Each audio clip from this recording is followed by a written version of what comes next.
Ticats This Week. This is Ticats This Week as the Hamilton Tiger Cats get set to take on the Ottawa Red Blacks. I'm RJ Broadhead. There's no Luke Tasker for the game. He's got some family functions next couple of weeks. We got Andy Fantuz in to call the game. You're looking forward to it, Andy? Oh, I am, RJ. I've been listening to you guys and in great anticipation and looking forward to getting in the booth with you and calling it as it happens. That's going to be great. Yeah, well, it's going to be really, really good. Your analysis has been superb, and maybe we're seeing the best of the Tiger Cats. We'll see, as they're onto a pretty important stretch, and they're going to hit the halfway point of the season. And I think that's interesting, Andy, because there's been a lot of tough situations for the Tiger Cats. So 5 of their first 7 games on the road.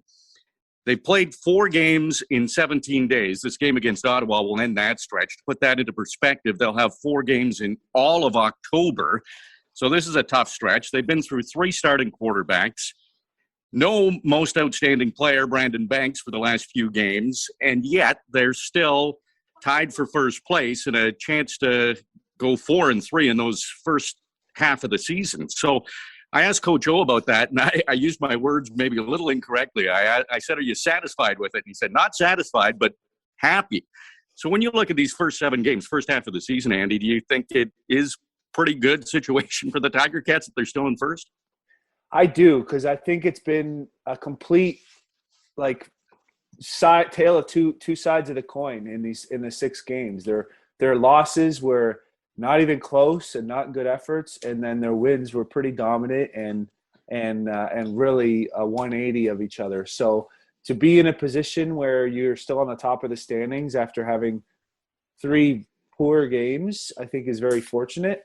And so I also would be happy, and I'd be excited that we are looking for, we have more home games down the stretch and divisional games against the teams that matter. So, or I shouldn't say the teams that matter, but the teams that are in the same side of the standings as you. So I do think it's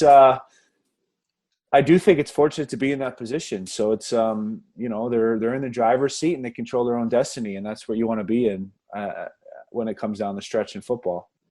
Yeah, it's a great point about the schedule and all the home games. After this Ottawa game, in the regular season, the Tiger Cats have just 2 more road games. So this 14-game season is like it's on fast forward all of a sudden. We're halfway done the season. And one lineup change. So this is new for the Tiger Cats, too. They've had so many injuries and players in, players out, but all the same starters. So the only change is Eddie Wilson's in for Leontry. So having all the same starters in a second consecutive game where the Tiger Cats played pretty well in that victory over Calgary, how important is that to have that continuity? Well, that's how you build. That's how you can, if you get that consistency and that foundation, that's how you can really start doing minor tweaks to grow and develop that product. So that could be offensively, defensively, special teams. That could be anything. So having a game to sort of watch and learn from, and then make those minor tweaks and then add in the new game plan for the Ottawa Red Blacks. I think it's a huge positive, because you're not just trying to go out there and figure out how you're going to work together in the first couple quarters, or sometimes it takes shorter or longer depending on the game and the situation. But having those pieces together and being able to build on it will be great. And go with looking at the offense. David Watford came in. It wasn't flashy with huge plays, but it was safe. It was smart, no turnovers. And having that same offense, will that be even easier for him? And do you expect the Tiger Cats to implement kind of the same game plan on offense against Ottawa?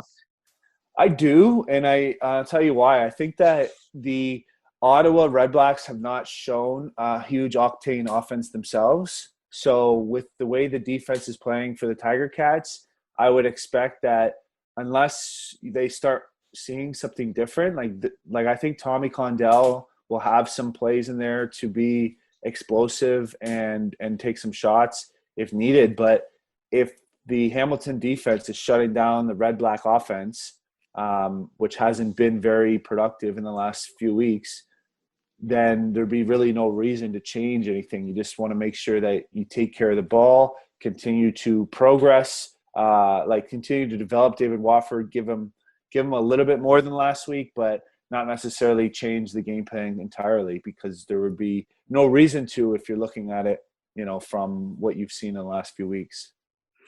As a receiver in your career, what do you like that the Tiger Cats are handing off to receivers just to change things up a little bit? They did that a lot against Calgary.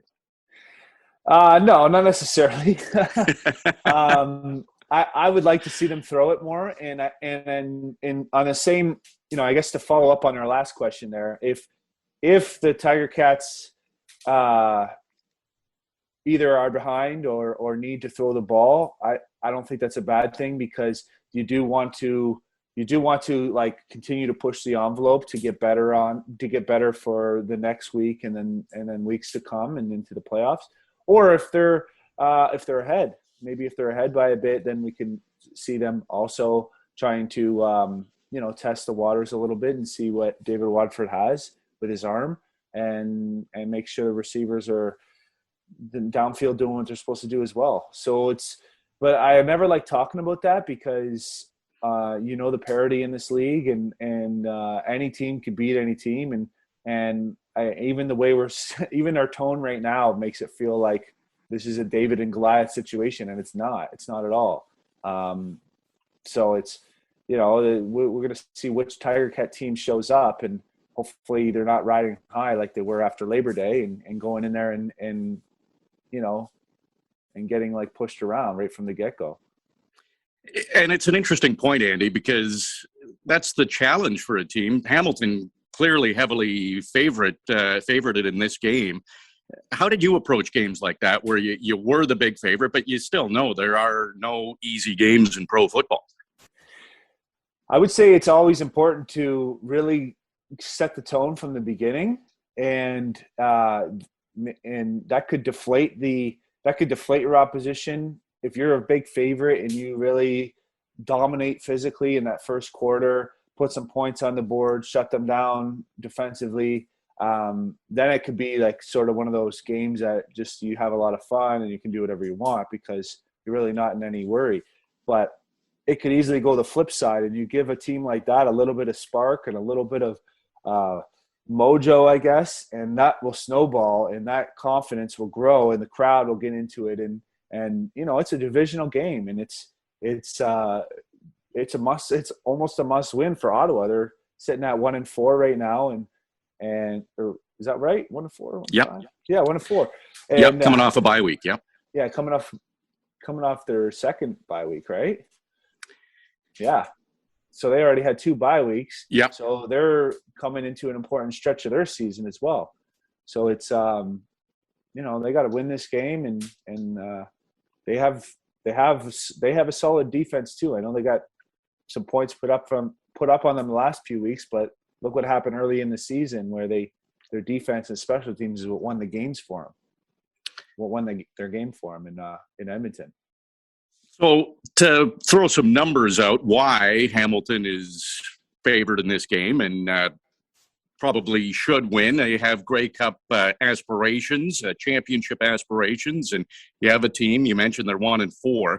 They won their first game of the year, 16-12 in Edmonton. So it wasn't exactly a barn burner, and they've scored more than 16 points just once, and that was against Montreal. However, the Alouettes scored 51 points in that game, so it was really not even close. And then you look at the Hamilton defense that's held opponents to under 20 points in 5 of 6 games. I know it's a lot of numbers out there, but how good is this defense of the Tiger Cats? Do you think it's the best in the CFL?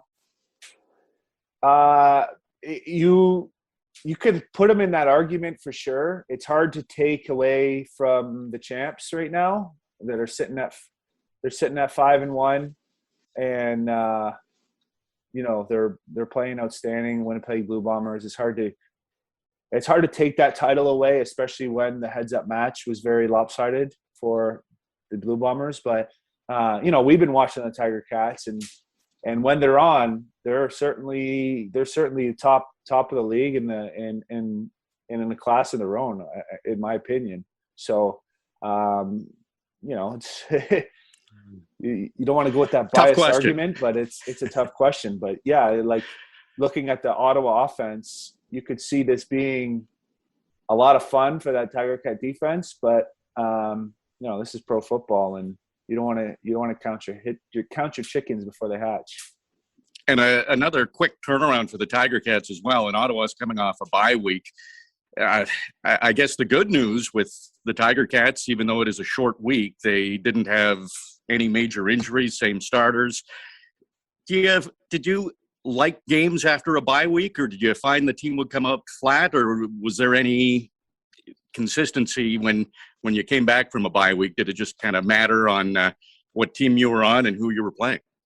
I think it was the latter there. I think that sometimes we were fresh out of a bye week, and sometimes we were flat. So it just depends on the routine you go through and which way the wind is blowing that day, or I don't know. Like, it's hard to really put your finger on it. But Hamilton, coming off a short week, they've only had one of those this year, and they came out flat, and they had a lot of injuries in that game as well. So hoping that the team learned from that. And, talking to Coach O after the game, it sounded like they weren't going to have too many practices or too vigorous. So allow the players to just rest up and be as healthy as possible. So looking forward to not only a different performance after this short week, but also a healthy and injury-free performance. That would be the main, the biggest win for the Tiger Cats.